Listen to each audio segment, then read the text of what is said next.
Welcome to Your Pharmacy Career Podcast, proudly produced by Ravens Recruitment, the experts in pharmacy career and locum services for over 30 years. Every episode is your gateway to new opportunities in the pharmacy profession. From expert advice to inspiring success stories, we're here to spark ideas, guide your career, and help you achieve your goals. Stay tuned. The next step in your pharmacy journey starts here. Hi, everyone, and welcome back to Your Pharmacy Career Podcast. I'm your host, as usual, Christy Lee Patterson, and today's guest is someone who's redefining what it means to be a pharmacist. Divya Lal describes herself as not your typical pharmacist. She's an innovator, mentor, and business leader. But what really stands out about Divya is her courage to take risks, lead with empathy, and keep learning no matter where her path takes her on her pharmacy journey. Divya, thank you so much for joining me today. Thank you for having me, Christy. Thank you. Now, Divya, let's start at the very beginning. I ask this of everyone, and that question is, what made you want to become a pharmacist? So what made me become a pharmacist? I come from a family where we had business conversations around the dining room. As we were growing up. So in a fun way, as odd as that may sound.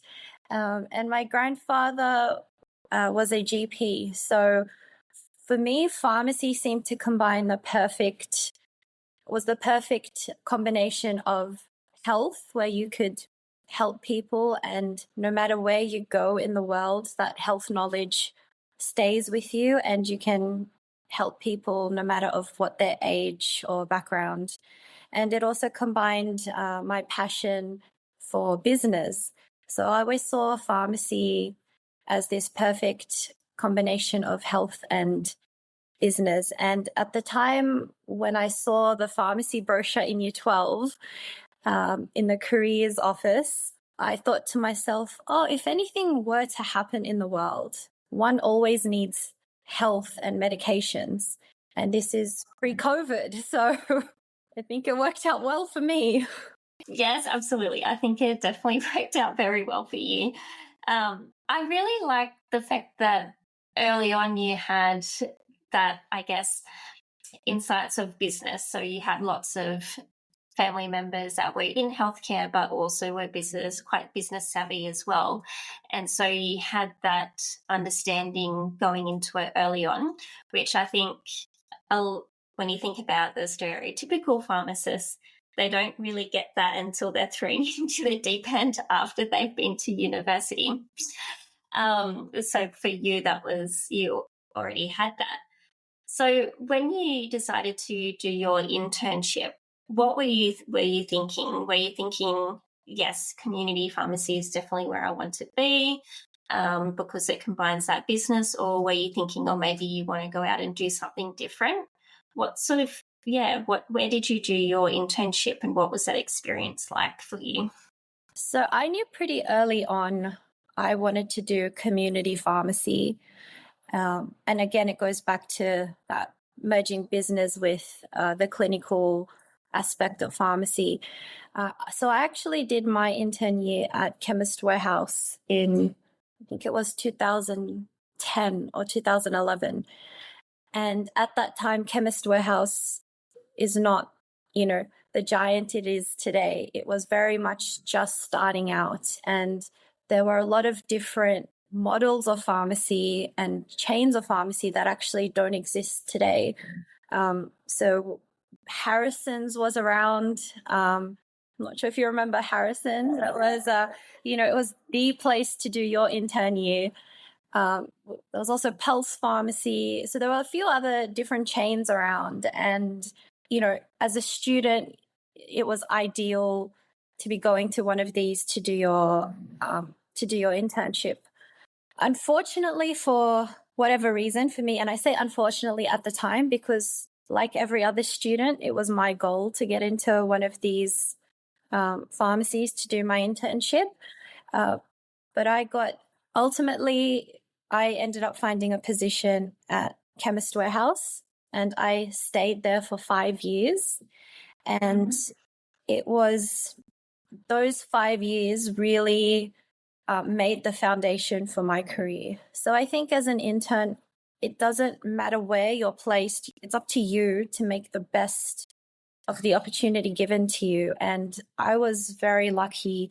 I had an amazing preceptor, and I had an amazing boss in Pierre Buantoon, who I still am in touch with today, as in fact, I was just messaging him last week. So it's really, I had an amazing time. I learned not only clinical, but I also learned the business aspect. So I think for me and my career path, my internship served me, really well.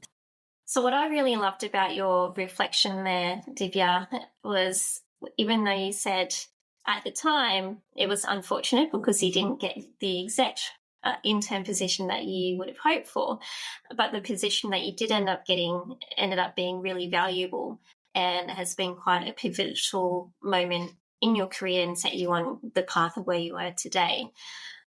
After being at Chemist Warehouse for, I think you said 5 years, what was the next step that Divya took? So what did your career look like post Chemist Warehouse?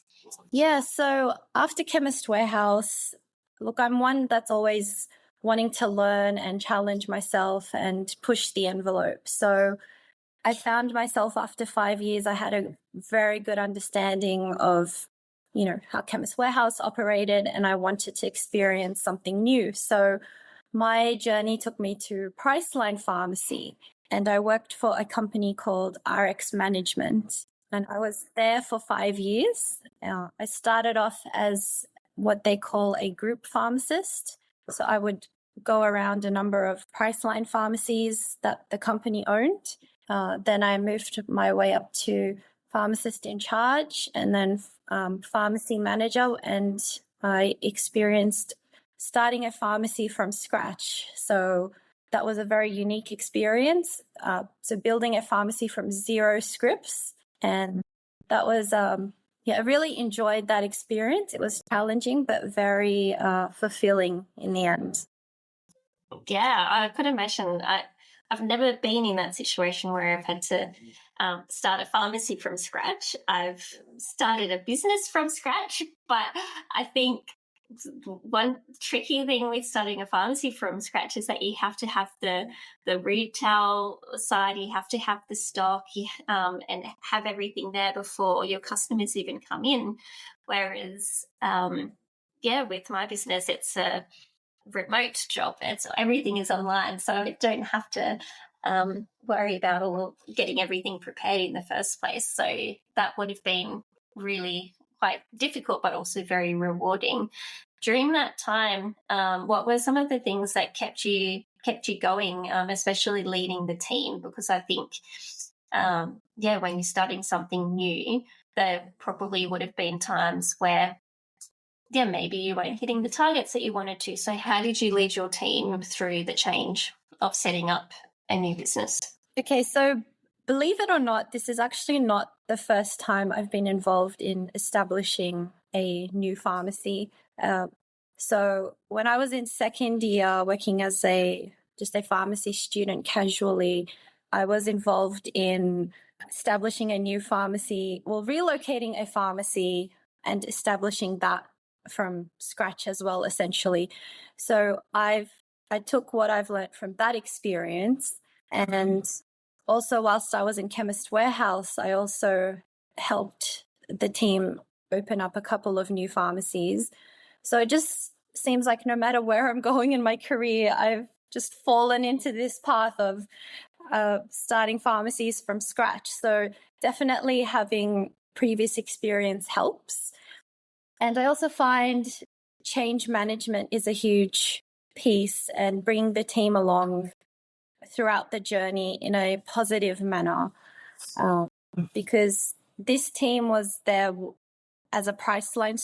This team was there when it was just a Priceline store, and we put in the dispensary in there. So it was a big change for them too.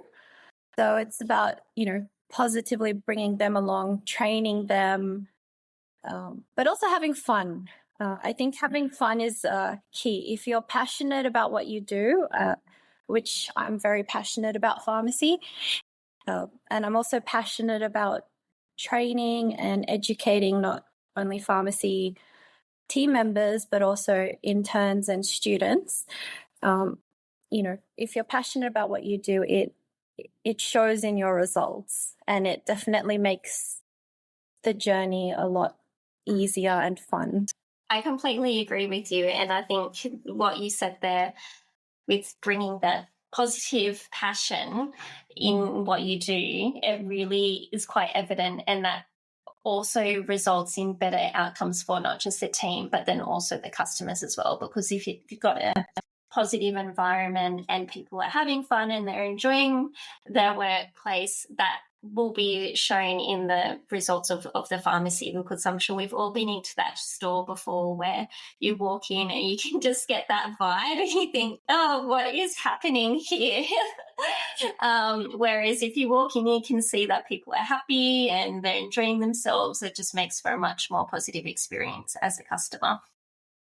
No, absolutely. It does come with challenges though. So it is hard work, but yeah, definitely, doing it together and seeing results, that makes it all the worthwhile. Now, Divya, we've actually known each other for a little while now, and it was quite funny how our lives cross paths. So for those that are listening, I first met Divya at I think it was a finance or maybe a Commonwealth Bank event in healthcare that we both went to, and we happened to meet. And I think something that I've noticed with you and also myself is that we not only just go to, I guess, the most obvious pharmacy conferences or events, but we also put ourselves in places where we can learn and grow from other people. So by attending events like this one that we both went to, was all about finance, and I think potentially maybe ownership. I can't quite remember. It was so long ago before COVID. But when we first met, was something that really stuck with me, that I found really interesting, was that you had also gone and done some other things outside of pharmacy, and I thought that was really interesting. And so you've been working, as you've just mentioned, across Chemist Warehouse and Priceline pharmacies, working as pharmacist manager, supporting new pharmacies that were being opened. Yeah, so you had said to me that you'd been working in, I think it was property development. And so I wonder if you could maybe touch on some of those experiences that were outside of pharmacy, because I think that's also really interesting. And for some people that are listening, I think being a pharmacist, you can apply those skills that you've learned in other settings. And so, yeah, I'd just love to hear a little bit more about some of those exciting things that you've done outside of the pharmacy four walls. Yeah, so not at all did I plan to leave pharmacy, not for 1 second. But, life throws things at you, and you have to, you never know where you may end up. So after Priceline, I actually went to Bloom's, the chemist, with the intention of purchasing a pharmacy. However, this is when COVID hit, and I particularly did not want to invest during COVID. And also at the time, my grandma was in palliative care at home, so we were looking after her, and I wanted to spend more time with her as well. So I decided to leave Bloom's, where I was pharmacy manager, and somehow this property development role came up, and I thought, okay, let me just give a shot at it. And, let's see what happens in a year. So yeah, I was there for a couple of years. And also at the time I was doing like locum work, and I was a heart screening pharmacist, which thanks to you, you got me into that. So that was keeping up my pharmacy skills with point of care testing. So I was still in the pharmacy world, but not as much. And look, property development was a very different world compared to pharmacy. So whilst I was in property development, as I said earlier, I like to challenge and learn new things. So whilst my role was, in fact, managing various portfolios, I also wanted to get some hands-on experience. So I learned how to do waterproofing, bricklaying, and of course I had to play with the heavy machinery as well. But what I learned, here I am, a pharmacist by profession in a heavy machinery or waterproofing. But look, what I've learned is, I still learned a lot of skills during those couple of years that I've taken, now that I'm back in pharmacy, have actually made me, I think, a stronger leader. Yeah, so I've actually taken away a lot of skills from those couple of years outside of pharmacy. So what I've learned from that experience is no matter what industry you're in, particularly as in a leadership position, you should never be afraid to, get your hands dirty, so to speak. But instead of managing, say, a portfolio of properties, I'm now overseeing a portfolio of pharmacies, and a lot of those skills that I learned during those 2 years away from pharmacy has actually made me a stronger leader and in some ways a better pharmacist, because it's all about connecting with people. And I think, again, it doesn't matter what industry you're in. At the end of the day, it is all about relationships and how you connect with people. Okay, so fast forward, post-COVID, you're now back in the pharmacy industry after getting your hands dirty, so to speak, in the property world. You're now in a role with what is now known as Independent Pharmacists of Australia. Just wondering if you could share, first of all, how you managed to get into a role like that after, I guess, being technically out of the pharmacy industry, whilst you were still involved to some manner, and then even just share a little bit about what your experience was like in that role. How I got the role at IPA is actually a funny story, and it does go back to what we touched on earlier about it's all about relationships and people. I was actually at a friend's wedding, and I didn't know as many people at this wedding, and I was sitting next to this person, and we just started talking, and funnily enough, it turned out she knew you.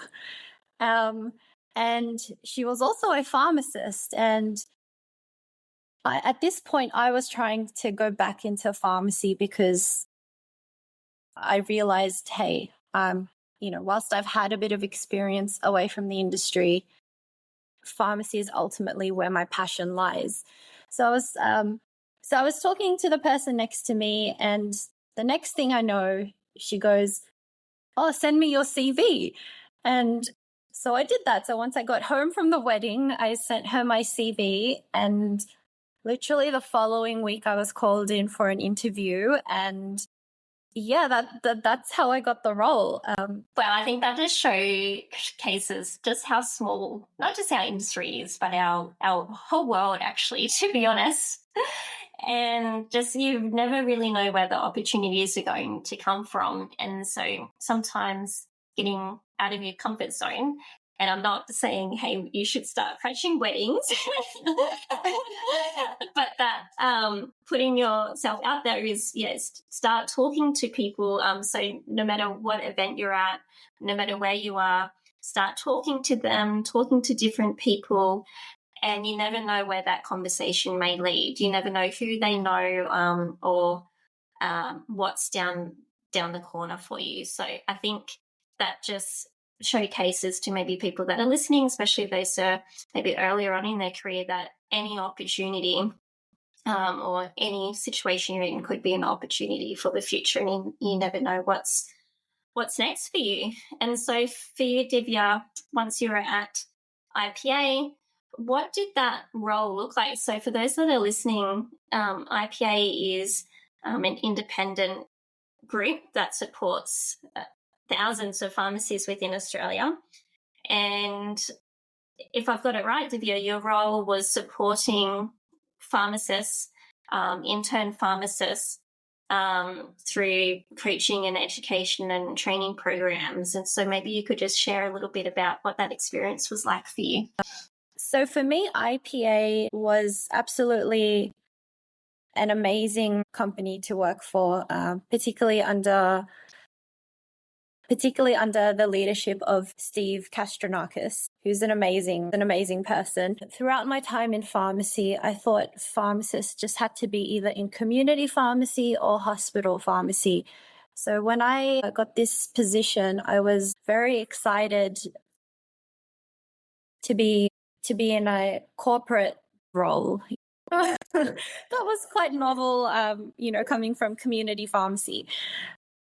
My role was consultant to independent pharmacies in New South Wales and ACT, so how they could utilize professional services more effectively and to come up with strategies to improve their dispensary workflows and also bottom line as well. Pharmacy Daily is a proud supporter of your pharmacy career podcast. If you're in the pharmacy world, it's a great resource to stay up to date with the latest industry news. To subscribe, just head to pharmacydaily.com.au to get the newsletter delivered straight to your inbox. So this role at IPA was quite varied. So one minute you might be supporting a pharmacy owner, perhaps working with the pharmacy team to get them implementing services, but then moving into an education role and supporting intern pharmacists. Very, very different, especially since it's been a few years since we've done our internship. I've always enjoyed the mentoring and education and training part, and it's something I've done pretty much since I started working in community pharmacy. So like most other pharmacists, I've been a preceptor, but I've always, enjoyed the mentoring role. Have you done any work with pharmacy students and helping to, support them in their career as a future pharmacist? So I found that opportunity with pharmacy students because parts of New South Wales were struggling to get interns. The pharmacies wanted interns, but the interns wanted to go to different areas or different models of pharmacy. What I also found was interns who worked as pharmacy students at pharmacies were more likely to do their intern year in that pharmacy. It was important for me to actually go straight to the students before they get to the intern year and show them the opportunity and also give them the experience at a student level for what an internship could look like. You are right. I know in my own experience when I decided where to go as an intern, it was the same pharmacy I'd been working at casually as a pharmacy student for the last 2 years. So I think you're definitely onto something there. If we fast forward to your current position now, I guess you could almost say you've done full circle. And you're now back with the RX management groups, and which is part of Priceline. What are some of the things that you see is exciting about the future of pharmacy? I think pharmacy is going through a very interesting and exciting time of change, particularly with full scope of practice and pharmacists being able to prescribe. I think pharmacy is going to look very different to what it does today. To be honest, like the last 15 years of pharmacy, it looks very different to what it was 15 years ago. Like when we first started in pharmacy, we couldn't even do vaccines. Now, vaccine was just the everyday part of life. But if I draw on your experience your role is to support pharmacies in identifying these areas of opportunity, but then being able to ensure that they're sustainable. How do you see these areas being sustainable for community pharmacy? Look, that's a great question, Christy. I think as much as pharmacists, we want to help patients and serve our community, we do have to also realize we are running a business and it does need to be viable. We can no longer rely on scripts volume and increasing in basket size. There are still about 1,000 pharmacies that are not vaccinating. That's huge opportunity. That's a really interesting statistic that you just mentioned. Still so many pharmacies that are still not realizing on the services and the income that is available to them today. And so whilst full scope of practice is going to be an area of opportunity in the future, there's still a lot of opportunities still sitting on the table today. And now, as I reflect on our conversation today, I can see a particular theme that keeps coming out, and that's very much around relationships and people. And how did you identify, I guess, that this was something that was important for you in building these relationships? That's a great question. I was a very shy person, and for me to approach someone initially was quite scary. So I one day set myself a goal and I said, okay, I'm going to start going to these networking events, and my goal is just to go up to one person and form a connection. So it came from a place where I wanted to improve my own skill set. So I just wanted to share that because I know for some people it is hard. Practice makes perfect. So as I reflect back, I can see the key people are the ones who I've worked for and developed great relationships with, and till date I'm still in touch with, and I don't think I could be here, without them. They probably might not even realize the impact that you have on them. And I think that's the thing in life, that you never know who you're going to meet. So I think sometimes some people can be a bit scared to go and try new things. And I think one of the things that I keep hearing in our conversation about you, Divya, is that even if it's really scary or you feel nervous about something, just have that courage to try something new and do something different. I think is really important. Because you never know where it will lead you. Growth happens outside your comfort zone, right? You need to just give it a go. Oh, 100%. I love that. As we wrap up, what are some of the things that you do in your life to help, I guess, ground you and unwind from the day-to-day? So I do yoga about 4 times a week in the mornings before work. So I think that's very helpful. And also spending time with my puppy Oscar and just going for a walk. That's just, brightens my day, regardless of what type of day I've had. I could definitely relate to that. Most people probably know by now that I have a little dog, Toby. And I think even in life, sometimes it's nice to remember to find joy in even just the smallest things. Yes, and it's important to unwind because you need to have a clear and fresh mind. Okay, Divya, well, we've made it to the end of our conversation, and I just want to say thank you so much for joining me today and sharing your story. I think your story and your pharmacy career to date has been a mix of curiosity and courage, and I really think it will resonate with everyone that's listening. But before we go, Divya, I'd just like to ask you if you could give yourself some advice. So think of the person you were when you were a pharmacy student or early on in your career. Knowing what you know now, what would you say to Divya? Don't wait, just go. Just go for it. Yeah. Well, you've heard it here. Don't wait, just go. Thank you so much, Divya, for joining me on the podcast today. I hope you enjoyed yourself. And for our listeners, if you take one thing from today's episode, let it be this: your career doesn't have to follow a straight line. Sometimes the unexpected turns are what makes it extraordinary. and don't wait, just go. Thank you for having me, Christy. Thank you. Thanks for tuning in to Your Pharmacy Career Podcast, proudly sponsored by the Pharmaceutical Society of Australia. The PSA is committed to empowering pharmacists through advocacy, innovation, and industry-leading professional development. To become a member or learn more about how the PSA can support your career, visit www.psa.org.au. Don't forget to subscribe, share this podcast with your colleagues, and join us next time as we continue to explore your pharmacy career journey.